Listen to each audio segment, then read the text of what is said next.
नमस्कार दोस्तों, कैसे आप सब लोग। स्वागत है आपका अपने यूट्यूब चैनल पर। दोस्तों, पिछले कई दिनों से बहुत सारे कैंडिडेट्स के मैसेजेस आ रहे हैं कि सीजीपीडीटीएम का रिजल्ट कब तक आएगा। इसको लेकर के एनटीए की वेबसाइट पर कोई अपडेट भी नहीं आया है कि रिजल्ट में डिले हो रहा है तो क्यों हो रहा है, क्या इसके पीछे कोई और वजह है, क्या जो सुप्रीम कोर्ट में केस हुआ है वो वजह हो सकती है क्या। इस तरह के बहुत सारे क्वेश्चंस हमारे पास आए हैं। उन सारे क्वेश्चंस का जवाब हम आपको इसी वीडियो में देंगे। सबसे पहली और इम्पॉर्टेंट चीज़ आपको ये बता देते हैं, केस का इससे कोई लेना देना नहीं है, उसका इस रिक्रूटमेंट पर असर नहीं पड़ेगा, इसलिए इसके बारे में मैं कोई भी बात नहीं करूंगा। मैं आपको बात करूंगा सीधे आपका जो रिज़ल्ट है उसके बारे में बात करेंगे। देखिए, अगर कोई रिक्रूटमेंट ऑनगोइंग है, कोई भी रिक्रूटमेंट अगर चल रहा है, आप पिटीशन फाइल कर दीजिए, उसका रिक्रूटमेंट पर कोई असर नहीं पड़ता है, चाहे आप कितनी पिटीशन फाइल कर दीजिए। ठीक है, तो इसका इससे कोई लेना देना नहीं है कि रिज़ल्ट डिले हो रहा है तो केस की वजह से हो रहा है, ऐसा कुछ नहीं है। ठीक है, अब देखिए एक चीज़ आपको और बताता हूँ। मैंने पिछले वीडियो में आपको जो बताया था वो क्या बोला था मैंने आपको, जो ये रिज़ल्ट है ये आपका 20 से 25 फरवरी के बीच में ये आपका रिज़ल्ट आ सकता है। ये मैंने आपको पिछले वीडियो में बोला था कि 20 से 25 फरवरी तक। अब ये देखिए यहाँ पर क्या है, बहुत सारे कैंडिडेट्स बोल रहे हैं सर आपने डेट दी थी, आपने बोला था 22 तारीख तक या 25 तारीख तक रिजल्ट आ जाए, लेकिन अभी तक आया नहीं है। देखिए, पहली चीज़ आपको ये बता देता हूँ, जो ये मैं आपको डेट देता हूँ ये मैं आपको इस बेसिस पे नहीं देता हूँ कि मेरा कोई रिलेटिव बैठा हुआ एनटीए में, उसने मुझे बता दिया इस डेट पे आएगा तो इसी डेट पे आएगा। नहीं, ये मैं आपको किस बेसिस पे देता हूँ, ये मैं आपको जो भी आपका एग्ज़ाम होता है उसका पूरा एनालिसिस करके उसके बेसिस पे मैं आपको ये एग्ज़ाम डेट और रिज़ल्ट डेट बताता हूँ। जैसे अगर आपने हमारे एटीसी के जो भी वीडियोस वगैरह देखे होंगे, तो एटीसी का मैं जब भी आपको बताता हूँ तो मुझे मालूम है कि उसका जो एग्ज़ाम होता है, जिस दिन एग्ज़ाम होता है, और उससे लेकर के 40 डेज से लेकर के 60 डेज़ के बीच में उनका रिज़ल्ट आता है। ये पिछले 4-5 साल का उनका ट्रेंड है, आता ही आता है।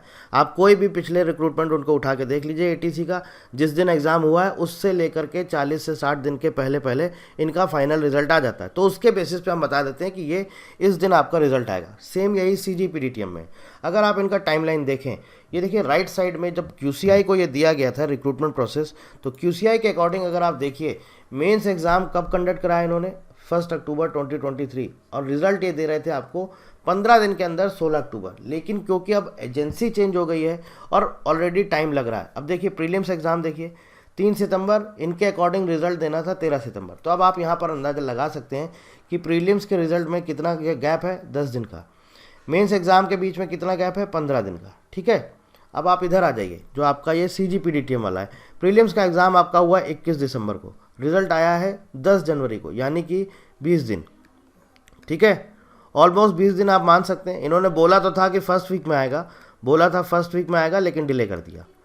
20 दिन आप मान सकते हैं मोटा मोटा कि चलो हाँ 20 दिन में इनका इन्होंने रिजल्ट डिक्लेयर कर दिया। अब देखिए यहाँ पर 25 जनवरी को आपका ये इन्होंने क्या किया है, इनका एग्ज़ाम हुआ। इसके अकॉर्डिंग अगर हम देखते तो इसके अकॉर्डिंग आपका रिजल्ट आ जाता फरवरी एंड तक, आ ही जाता, क्योंकि ऑलमोस्ट 1 मंथ हो जाता। लेकिन इन्होंने क्या कर दिया, इन्होंने री एग्ज़ाम कंडक्ट करा दिया 5 फरवरी 2024 को, और इसकी इन्होंने आंसर कीज़ आपको दे दी 11 फरवरी 2024 को। 11 फरवरी 2024 को इन्होंने इसकी आंसर कीज़ दे दी। अब अगर हम बात करें, आप अगर 2018 का रिक्रूटमेंट उठा के देख लीजिए, आपको पता चल जाएगा उसके बेसिस पे कि रिज़ल्ट कितने दिन में आने की उम्मीद रहती है। तो इसी के बेसिस पे मैंने आपको बताया था कि रिजल्ट कब तक आने की उम्मीद है। 11 फरवरी को इन्होंने आंसर कीज़ दे दी, तो 11 फरवरी से लेकर के अगर हम 15 दिन भी मोटा मोटा माने तो आप रिजल्ट डिक्लेयर कर सकते थे। हाँ चलो, आपका जो दूसरा पेपर था डिस्क्रिप्टिव पेपर था, उस पर कॉपी चेक करने में टाइम लगता है, बट इतनी बड़ी एजेंसी है एनटीए, इतनी बड़ी एजेंसी है, ऐसा तो है नहीं कि कॉपी चेक करने के लिए जो है उनको 2 महीने 3 महीने लगेंगे, ऐसा तो है नहीं। किसी वजह से रिज़ल्ट हो सकता है डिले हो रहा है, लेकिन ये रिज़ल्ट ऐसा नहीं है कि आपका जो है बहुत ज़्यादा डिले करेंगे, ये बहुत जल्दी आपका रिज़ल्ट आपको देंगे। अब देखिए क्या है कि आज ऑलरेडी डेट हो गई है आपका 29 फरवरी 2024। अब आप खुद सोच लीजिए, यहाँ से अगर हम 5 फरवरी के अकॉर्डिंग आप देखिए, इनको जो मेरे अकॉर्डिंग है वो अब तक इन्हें रिज़ल्ट देना चाहिए था, लेकिन रिज़ल्ट डिले क्यों हो रहा है मुझे नहीं लगता है रिज़ल्ट क्यों डिले हो रहा है, और ये रिज़ल्ट कब तक आने की उम्मीद है ऐसा भी हम लोग पूरा एग्जैक्ट नहीं बता सकते, क्योंकि जो मैंने आपको दिया था उसके अकॉर्डिंग तो यही था कि भैया फरवरी एंड तक ये रिजल्ट आ जाना चाहिए था या मार्च फर्स्ट वीक तक आ जाना, बट अभी तक क्यों नहीं आया है, क्यों डिले हो रहा है, इसके पीछे का क्या रीज़न है वो मुझे भी नहीं पता और किसी को भी नहीं पता होगा। तो ये कब तक रिजल्ट आने की उम्मीद है आप मान के चलिए, जैसा कि इनके ट्रेंड के अकॉर्डिंग अगर हम देखें तो यहाँ से आप 30 डेज़ और जोड़ लीजिए, ज़्यादा से ज़्यादा मार्च के फर्स्ट वीक तक, जो इनका ट्रेंड कहता है, जो इनके अकॉर्डिंग जो चल रहा है, जो इनका टाइमलाइन है, जिसके अकॉर्डिंग एनटीए जो है अपने उसी टाइमलाइन को फॉलो कर रहा है, उसके अकॉर्डिंग अगर हम देखें तो यहाँ पर आप मान सकते हैं मार्च के फर्स्ट वीक तक आपका रिजल्ट आने की उम्मीद है, ऐसा हम मान सकते हैं। लेकिन वो रिजल्ट डिले क्यों हो रहा है, उसके पीछे क्या रीज़न है, उसके रिगार्डिंग एनटीए को अपनी वेबसाइट पर एक ऑफिशियल कोई ना कोई एक नोटिस ऐसा डालना चाहिए कि हम आपका रिजल्ट इतने दिन में डिक्लेयर करेंगे और आप लोग इंटरव्यू का प्रिपरेशन स्टार्ट कर दीजिए। जैसे आपने क्या किया था, एनटीए ने क्या किया, प्रीलिम्स का रिजल्ट आया है, प्रीलिम्स के रिजल्ट डिक्लेयर होने से पहले मेंस एग्ज़ाम की डेट दे दी। मेंस एग्ज़ाम की डेट दे दी इसीलिए दे दी कि भैया तुम तैयारी शुरू कर दो, मेंस एग्ज़ाम के लिए पढ़ना शुरू कर दो, हम रिज़ल्ट अपना देते रहेंगे। तो मैं ऐसा ही कुछ चाह रहा हूँ कि एनटीए एटलीस्ट इंटरव्यू के लिए डेट अनाउंस कर दे, इंटरव्यू के लिए डेट अनाउंस कर दे और एटलीस्ट बता दे कि आपका इंटरव्यू इससे इतने बीच में होगा, इस डेट से इस डेट के बीच में होगा। और बाकी फिर आप ये उस, अब ऑब्वियस है कि अब आप उस डेट को दे देंगे कि इस डेट पे इंटरव्यू आपका कंडक्ट कराया जाएगा, तो ऑब्वियस है उसके पहले पहले रिजल्ट तो डिक्लेयर कर ही देंगे। एटलीस्ट क्या है कि बच्चों को पता चल जाएगा कि इंटरव्यू कब होने वाला है, तो वो अपनी प्रिपरेशन स्टार्ट कर सकते हैं कि चलो इंटरव्यू हमारा इस डेट पे होने वाला है तो अपनी प्रिपरेशन स्टार्ट करते हैं और फिर रिजल्ट आपका आता रहेगा। देखिए जो पहला पेपर था फर्स्ट पेपर, उसका तो सबको आइडिया लग ही गया होगा क्योंकि उसकी आंसर कीज आ गई हैं। बात मुद्दा है हमारा सेकेंड पेपर। आखिर सेकेंड पेपर में कॉपी को चेक करने में इतना टाइम क्यों लग रहा है? 5 फरवरी को एग्ज़ाम हुआ है, 25 दिन, ऑलमोस्ट 24-25 दिन हो गए। चलिए मैं मानता हूँ इतने सारे कैंडिडेट्स हैं, 10,000 कैंडिडेट्स हैं जिन्होंने एग्ज़ाम दिया है, इतने सारे कैंडिडेट्स हैं, तो उसके अकॉर्डिंग आपको कॉपी चेक करने में मेरे हिसाब से कितना टाइम, 1 मंथ से ज़्यादा नहीं लगना चाहिए। तो अभी भी मुझे लगता है ऐसा कि अगर होपफुली हो सकता है कि मार्च के फर्स्ट वीक तक ये आपको रिजल्ट दे दे। अभी जैसे आज क्या है, हो सकता है नेक्स्ट वीक में ये रिजल्ट अनाउंस कर दें, लेकिन क्यों डिले कर रहे हैं, आगे और फर्दर कितना डिले करते हैं उसके बारे में मेरे पास कोई इन्फॉर्मेशन नहीं, उसके बारे में मैं आपको कुछ नहीं बता सकता हूँ, ना ही उसके बारे में कुछ बोल सकता हूँ।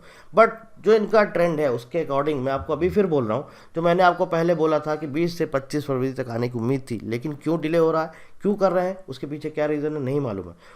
अब हो सकता है कि चलो जो इनका ट्रेंड चल रहा है उसके अकॉर्डिंग अगर हम देखें तो मेंस एग्ज़ाम के 30 डेज़ के अंदर अंदर आपका जो मेंस एग्ज़ाम 5 फरवरी को हुआ है उसके 30 डेज़ के अंदर, नहीं 30 तो 35 से 40 डेज़ के अंदर अंदर, तब भी हम मान सकते हैं मोटा मोटा चलो मार्च के फर्स्ट वीक में एटलीस्ट आप रिज़ल्ट अनाउंस करिए। और अगर आप रिज़ल्ट नहीं अनाउंस कर रहे हैं, अगर आप मार्च के फर्स्ट वीक तक रिज़ल्ट नहीं अनाउंस कर रहे हैं, तो एटलीस्ट कैंडिडेट्स को इंटरव्यू की डेट तो आप बता ही सकते हैं जब आपने यहाँ पर मेंस एग्ज़ाम डेट पहले अनाउंस कर दी थी। तो सेम वही चीज़ आप यहाँ भी फॉलो कर सकते हैं, इंटरव्यू का डेट आप पहले बता सकते हैं और उसके बाद आप अपना रिजल्ट अनाउंस करते रहिए, उससे नहीं फ़र्क पड़ता। लेकिन मेन चीज़ क्या है, इंटरव्यू डेट जब वो पता चल जाएगी तो ऑब्वियस हमें ये भी पता चल जाएगा रिजल्ट कब तक आएगा। ठीक है, सो होपफुली आपको चीज़ें क्लियर हो गई होंगी।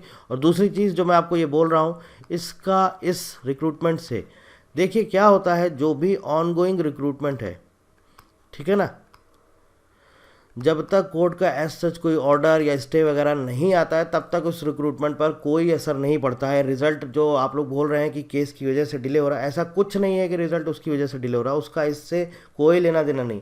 इतनी बड़ी एजेंसी है, ऐसे छोटे मोटे केस आकर के इतनी बड़ी एजेंसी के अगेंस्ट आके खड़े हो जाएंगे, उनका कुछ नहीं होने वाला है। ठीक है, तो इससे निश्चिंत रहिए कि इसका आपके रिक्रूटमेंट पर कोई असर पड़ने वाला है। सिर्फ और सिर्फ ये है कि ये जो आपका रिजल्ट है, हो सकता है कोई और उनका रीज़न हो, सिर्फ डिले कर रहे हैं, लेकिन मेरे अकॉर्डिंग जल्द से जल्द इनको अनाउंस करना चाहिए, क्योंकि ऑब्वियस है, पता है कि अभी नेक्स्ट मंथ मार्च आने वाला, कल से आपका मार्च स्टार्ट हो जाए, फिर अप्रैल, फिर इलेक्शन वगैरह स्टार्ट होंगे, तो ये उसके पहले पहले रिक्रूटमेंट प्रोसेस इसको ये क्लोज़ करेंगे, उसके पहले पहले इस रिक्रूटमेंट प्रोसेस को इनको क्लोज करना ही पड़ेगा और ये करेंगे। जहाँ तक है पूरी उम्मीद, ये उसके पहले पहले ये रिक्रूटमेंट प्रोसेस क्लोज करेंगे। तो जल्द से जल्द चीज़ें आपको मिलती रहेंगी, आप इंटरव्यू की तैयारी करिए, बाकी जैसा भी होगा एनटीए की वेबसाइट पर आ ही जाएगा। और कोई जानकारी चाहते हैं तो कमेंट करके पूछ सकते हैं। So thank you very much and thank you for watching.